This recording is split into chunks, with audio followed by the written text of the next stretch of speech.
Pachacamac, el señor de los temblores. Todos los años, en el mes de octubre, se produce en la capital peruana uno de los acontecimientos religiosos más extraordinarios de la América Latina, la procesión del Señor de los Milagros. Pero esta expresión del catolicismo tiene, como otras, su origen en una simbiosis en la que intervienen ancestrales cultos indígenas precolombinos y los de los esclavos negros bajo la colonia. Entre el año 1000 y 1450 se desarrolló la cultura Ishmael, de carácter regional, cuya zona de influencia correspondía a las cuencas bajas de los ríos Rímac y Lurín. Se construyó un gran centro ceremonial con urbanismo de corte religioso, como demuestran los 15 templos con rampa, también denominados pirámide rampa, y de las dos calles principales que se entrecruzaban y dividían la ciudad en 4. Es ahora cuando se desarrolló el culto al dios principal Pachacamac, oráculo principal de la costa y gran parte de la sierra. Los sacerdotes gobernantes de la ciudad se dedicaron al comercio a larga distancia con el altiplano, la selva y la región del Caribe. A la ciudad acudían en peregrinación gente de sitios como Tacamés, en la costa de Ecuador, portando sus ofrendas de oro, plata y ropas al dios. La llegada inca al valle entre 1430 y 1532 supuso el establecimiento de nuevos centros administrativos, adecuando las nuevas construcciones a las que ya preexistentes. Se construyó el Templo del Sol, símbolo oficial de la unidad del imperio. Respeto a los dioses de las otras culturas en la época inca. Durante el periodo incaico de Pachacamac, los cusqueños decidieron conservar el viejo culto a la divinidad oráculo, pero implantaron a su lado también el culto al sol. Por eso, levantaron después de 1450 un templo en su honor y otro dedicado a la luna, donde mostraban religiosas o mujeres escogidas para el culto. Estas estructuras eran las que todavía lucían poderosas en 1533 al llegar al lugar los españoles. Referencias ofrecidas por otros cronistas dejan entrever que el nombre primigenio de la divinidad oráculo y del sitio de Pachacamac era Irma, Ishmael o Ichimay, de acuerdo a Alberto Bueno.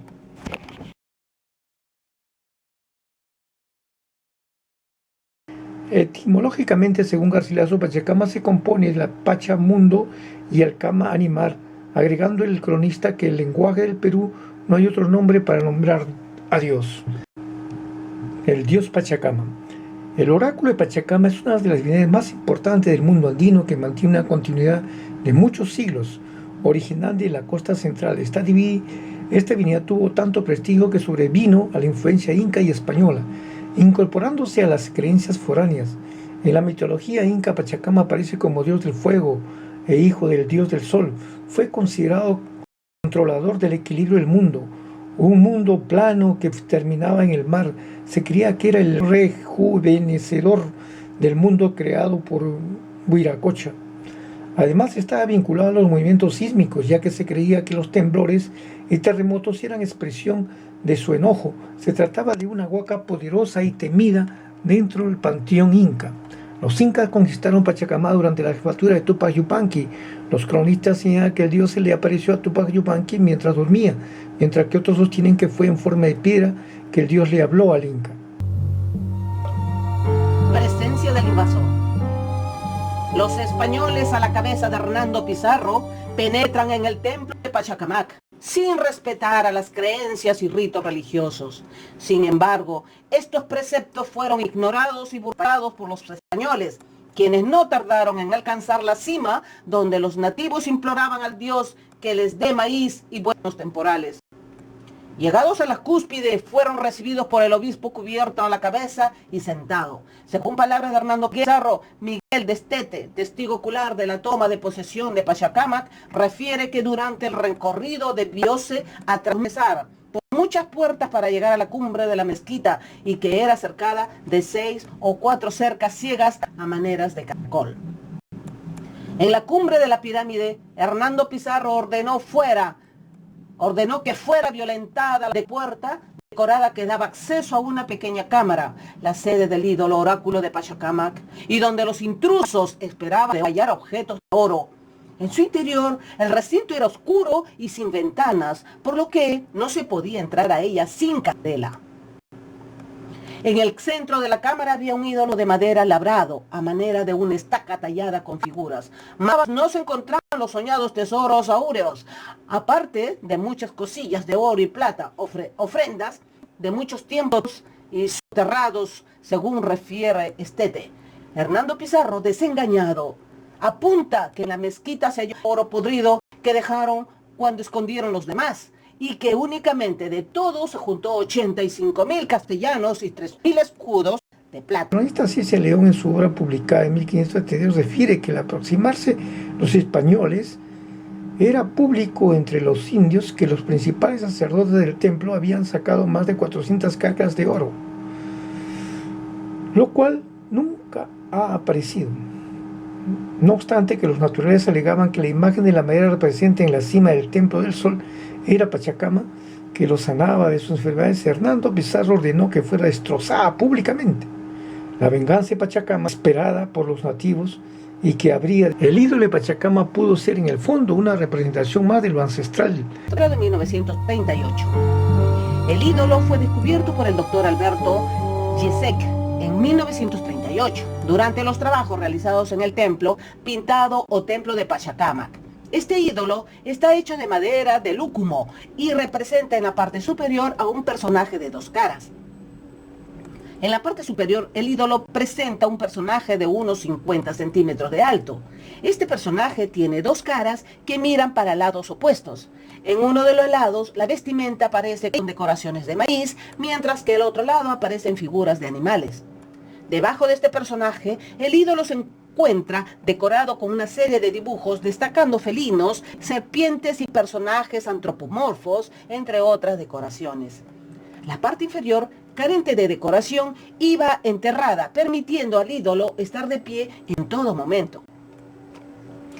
Este ídolo representa uno de los oráculos más prestigiosos y temidos del área andina, al punto de gozar al respeto y reconocimiento de los incas cuando estos llegaron a la costa central del Perú.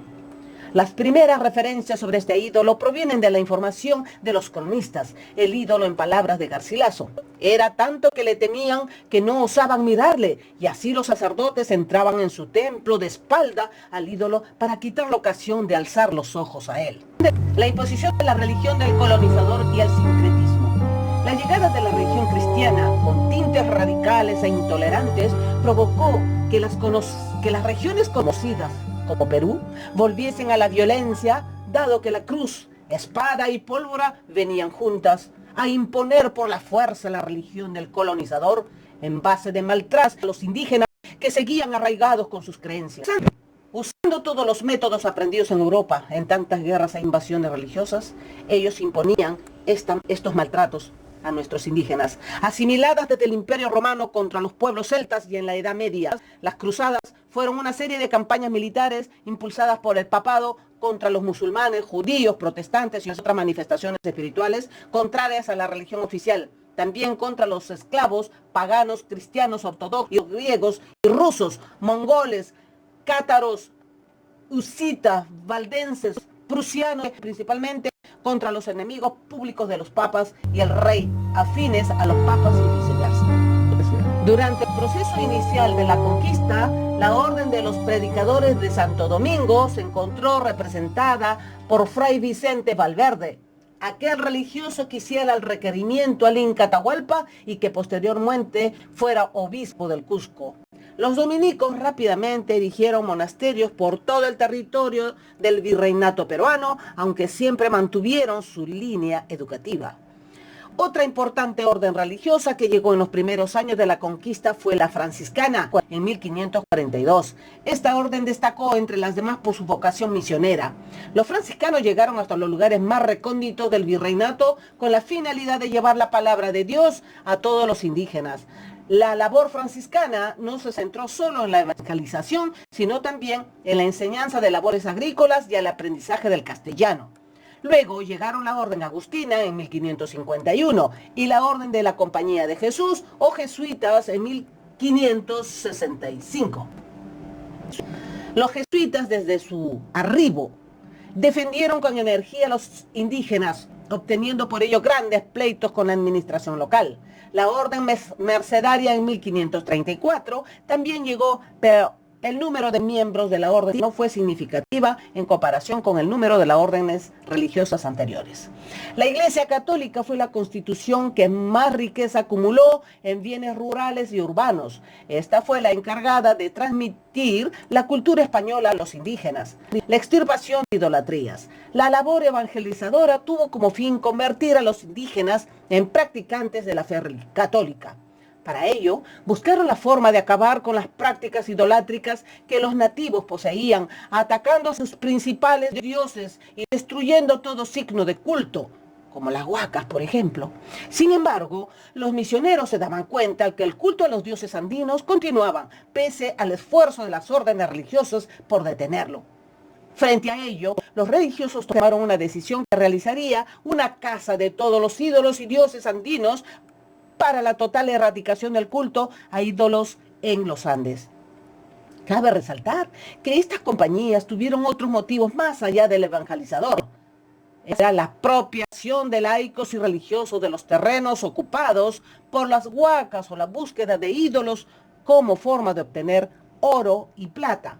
La evangelización, o mejor dicho, la iglesia fue, como afirma Liviana, el aliado indispensable de la conquista y la colonización. Proporcionaba el marco ideológico necesario para justificar el papel dominante de los españoles y a la vez permitía ordenar la sociedad de acuerdo con los patrones españoles y organizar a los pueblos incas en función de las exigencias económicas del imperio español. Principales muestras religiosas de la colonia. El Tribunal del Santo Oficio, la Inquisición de Lima, entró en funciones en 1570, siendo virrey del Perú Francisco de Toledo. ¿Qué pasaba en Lima muchos años antes de la pintura de Cristo por el esclavo africano? Santa Rosa Isabel Flores de Oliva nació en el año 1586. Hacia el año de 1606 recibió el hábito de la Tercera Orden de Santo Domingo. El día de su funeral, su ataúd fue acompañado por representantes del Cabildo y la Audiencia de Lima, junto a miles de pobladores, como una forma de agradecimiento a las obras que había realizado en su vida. San Martín de Porres nace en Lima el 9 de diciembre de 1579. El 2 de junio de 1603, San Martín de Porres se consagra a Dios por su profesión religiosa. Conoce a Fray Juan de Lorenzani, famoso dominico como teólogo y hombre de virtudes. Le invita a entrar en el convento de Nuestra Señora del Rosario. La legislación de entonces impedía ser religioso por el color y por la raza, por lo que Martín de Porres ingresa como donado. Su vida termina en Lord de Multitudes el 3 de noviembre de 1639. Por eso y por otras razones se canoniza después de más de 400 años que Santa Rosa de Lima. Tanto Rosa como Martín no hacen referencia al Cristo de la Hacienda de Pachacamilla. Por los años de 1650, Hernán Gonzalo de la Torre era un poderoso vecino español y encomendero de Pachacamac en el Valle del Lurín. Se sabe que también tenía una hacienda en Lima, a la cual hacía llamar Pachacamilla por asemejarse a su distancia del sur. Esta se hallaba ubicada en el barrio de San Sebastián, junto a la parroquia de San Marcelo, desde entonces la zona aledaña. Mantuvo aquel nombre Pachacamilla porque era trabajada y cuidada por indígenas provenientes de Pachacamac. Los indios, mal cristianizados, adoraban en secreto la imagen de Pachacamac, el antiguo dios de los temblores y terremotos que pintaron en una pared. La extirpación de idolatrías atenuó en forma dramática el culto, pero no lo exterminó por completo. Este culto perduró con el paso del tiempo y fue contagiado a los negros esclavos del lugar. Los angolas, que fueron llevados a la zona de Pachacamilla en 1650, al estar instalados cerca donde estaban los indios de Pachacamac, se organizaron de tal forma que constituyeron sus toscas cabañas o callejones divididos en habitaciones. Posteriormente, reunidos en cofradías que rendían culto a distintas imágenes o santos. Ya para esto fueron previamente deficientemente adoctrinados por sus respectivos patrones. Los jesuitas adoctrinaban a los angolas y otras etnias mediante la llamada media lengua, una mezcla de varios idiomas africanos usados por los esclavos negros en el Perú. En el siglo XVII los indios desaparecieron progresivamente en la Pachacamilla y los negros angolas reemplazaron la imagen de Pachacamac por una del Cristo crucificado. Se sabe que desde 1650 los negros formaron una cofradía y se reunían para rendir culto a la imagen y le construyeron una ermita. Estos actos litúrgicos les recordaban la libertad y cantaban con nostalgia en su lengua nativa, es decir, el bantú o quimbundo. Cantaban canciones antiguas de sus tierras natales, ya que provenían del África occidental. Las cofradías de negros. Los negros en el Perú, tanto esclavos como libertos, encontraron en la institución de las cofradías una válvula de escape para su condición de opresión. Desde el siglo XVI se constituyen cofradías de negros con aprobación eclesial. Eran agrupaciones de unos 100 miembros en promedio que estaban a cargo de un retablo o capilla en las iglesias de Lima, dirigidas por un mayordomo o caporal. La cofradía de Pachacamilla, cerca del año 1651, cuando reinaba el papado de Inocencio X, en el Perú, el virrey García Sarmiento de Sotomayor y como arzobispo de Lima, Pedro Villa Gómez, los negros angolas se agremiaron y levantaron el local de su cofradía en la zona de Pachacamilla, en las afueras de Lima. En la sede de la cofradía o precofradía, como postula Anthony de la Cruz, en una de sus paredes de adobes del galpón, un negro esclavo angoleño plasmó la imagen del Cristo crucificado. La imagen fue pintada al temple en una pared tosca, cerca de la acequia de regadío. Casi 80 años después de la muerte de este encomendero español, se suscitó la devoción por la imagen de Cristo crucificado, escoltado por el sol y la luna, divinidades andinas, y pintado por aquel negro Angola a mediados del siglo XVII. Luego de la conquista española y de los intentos que se hicieron por desaparecer las religiones anteriores, el dios de Pachacamac sobrevive mezclándose con las expresiones de la religión católica, como en el culto al Señor de los Milagros, o también conocido como Señor de los Temblores, uno de los cultos y expresión de fe de más tradición y arraigo en el Perú actual. El culto original a Pachacamac pervivió por muchos años. Inclusive hoy en día es posible apreciar el culto a la Pachamama o las ofrendas en honor a los apus tutelares, ejemplos de una larga tradición religiosa andina.